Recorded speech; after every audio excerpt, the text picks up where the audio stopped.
Most people treat price increases the way they treat weather, something that happens to them, something you notice after the fact when the receipt is already in your hand. Here's the difference. Weather doesn't give you a calendar. This does. The tariff pipeline has a timing problem, and it's not working in your favor. Pre-tariff inventory, the stockpiles retailers built before the levies hit, is running out. When those buffers clear, the full cost of what's already been imported under new trade terms lands directly on retail price tags, not gradually, in steps, category by category, and several of those steps are expected in the back half of 2026. This isn't speculation. The Federal Reserve has confirmed that tariff costs pass through to consumers with a roughly 7-month lag. The first major round of 2025 tariffs is now past that window. The price signal is already moving. What you pay today for several categories of goods is not what you'll pay in September. 9 items, all available right now at current prices, all in categories with documented upward pressure. The window is real. So is the math. Number 9. Clothing and footwear. This one gets dismissed as discretionary. That's the wrong frame. The Yale Budget Lab estimates a temporary 10% global tariff, set to expire in July, could push clothing and footwear prices up between 3.6% and 7.5% this year, depending on whether it's extended. Extension is the more likely scenario. The administration has shown no sign of pulling back on trade pressure, and apparel is almost entirely import dependent. There is no domestic textile manufacturing base large enough to replace what comes from overseas. The practical translation: the jeans, the work boots, the kids' shoes. You're going to buy anyway in the fall. The price will be higher than the now. This isn't about stockpiling. It's about moving planned purchases to the current price point before the policy window closes. Buy what you're going to buy. Buy it now. Number 8. Smartphones. The Consumer Technology Association put a specific number on this, a 31% potential price increase on smartphones. That translates to an average retail cost jump of over $400 on a mid-range device. Chip shortages are compounding the issue. The rapid expansion of AI infrastructure has created memory chip scarcity. When chip supply tightens, device prices climb independently of tariffs. You have 2 separate upward pressures converging on the same category at the same time. If your current phone is aging, the calculation is simple. The gap between what you'd pay today and what you'd pay in 6 months is measurable, not theoretical. Buying now is a financial decision, not a technology decision. Number 7.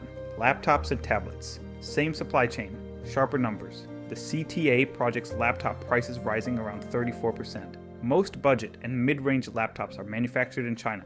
There is no near-term alternative production base at scale. The price exposure here is structural, not temporary.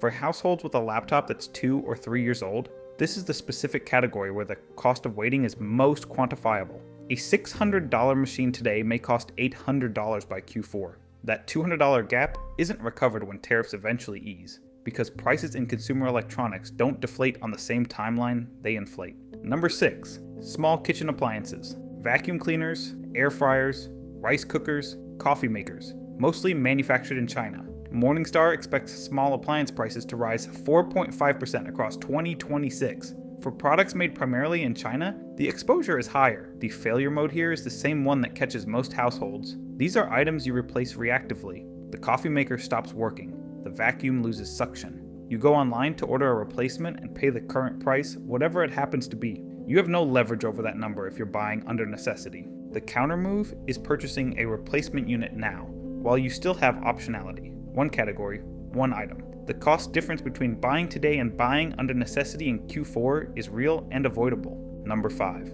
Canned food in bulk. This one has 2 separate mechanisms working simultaneously, and most people are only aware of one of them. The tariff mechanism. Steel and aluminum face a 50% import tariff.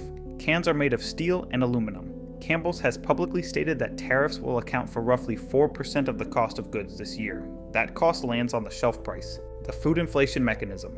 The USDA forecasts grocery prices rising 3.1% in 2026, building on back-to-back years of increases. Beef prices are already up double digits. Canned proteins follow.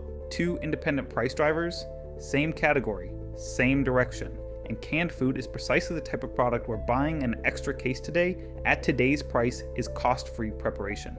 It doesn't expire before you'd use it. It doesn't require storage conditions. The only cost of acting early is the cash outlay, which you'd spend anyway. Number 4.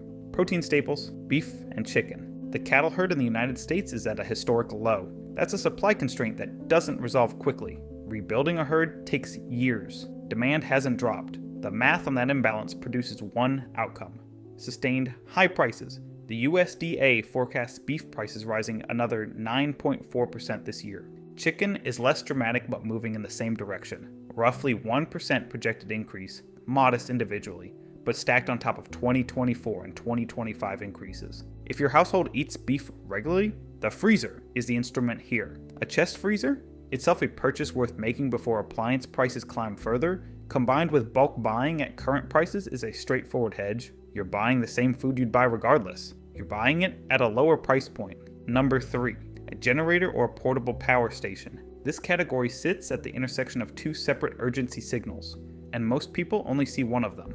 The tariff signal. Generators and power stations contain motors, steel components, and electronics, all in categories with documented price pressure.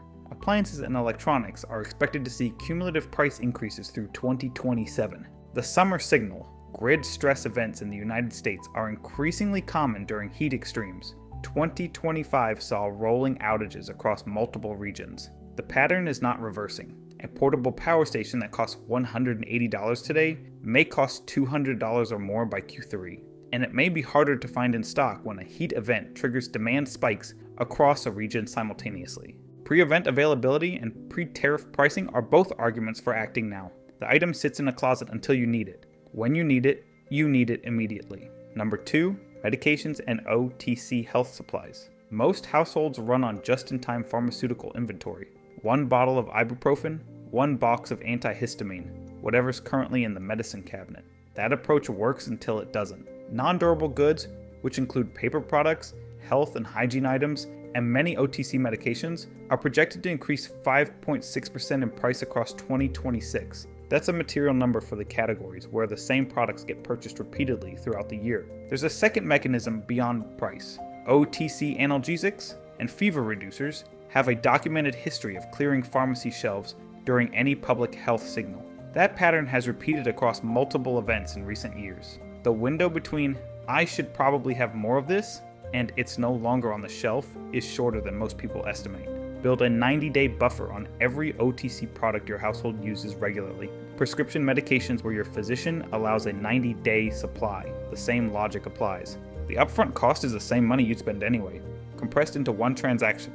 Number 1, a major appliance. If yours is aging, this is the highest dollar item on this list, and the one with the clearest price trajectory. Refrigerators, dishwashers, washing machines. Steel and aluminum tariffs at 50%. Motors and components imported from Mexico and China. Smart appliances with semiconductor exposure. Yale appliance industry analysts have stated directly, inventory is healthy right now. Promotions are still running. But later in 2026 availability becomes an issue and prices are more likely to rise. That window, current inventory, current promotions, current prices, is not permanent. It closes when inventory cycles through and replacement units arrive under fully tariffed supply chains. If your refrigerator is 10 years old, if your washer is making sounds it didn't used to make, the calculation isn't about whether you want to spend the money. It's about whether you want to spend it now or spend more of it later under duress, when the item has already failed. Buying before necessity is the only leverage you have over this category.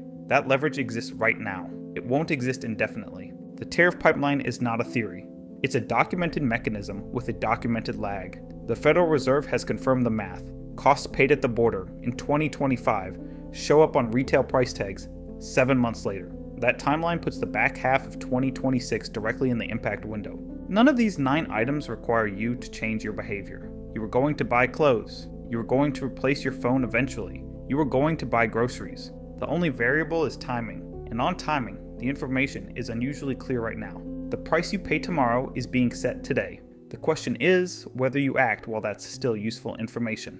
Which of these 9 do you already have covered? And which one are you moving on first? Drop it in the comments. If you want to understand exactly which canned foods are already disappearing from shelves, and why the people paying attention are moving fast, watch the video on the left. And if you want to see how millions of American families ended up living in their cars while the rest of the country looked the other way, watch the video on the right. Don't forget to subscribe.